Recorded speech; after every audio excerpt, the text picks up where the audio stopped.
Ito ang gawin mo sa wallet mo ngayong darating na Chinese New Year para ma-activate at magkaroon ka ng money lock. Step by step na ito, kaya ilista mo na at gawin mo na ito. Una, linisin ang wallet bago ang February 17 or magpalit ng bagong wallet if you want to keep your wallet. Tanggalin ang mga resibo, lumang papel at iba pa. Pangalawa, ayusin ang pera paharap at pantay-pantay.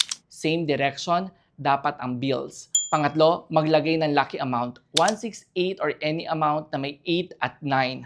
Pang-apat, maglagay ng small red ampaw sa loob to activate the abundance energy.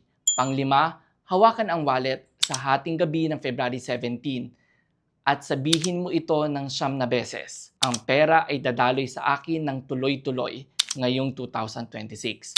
Now you know mga kapakbet. Tandaan na hindi lang lagayan ng pera ang wallet mo. Ito ang source of wealth, abundance mo. Sana ay may natutunan kayong bago mula sa amin. Master Michael here, simplifying feng shui for everyone.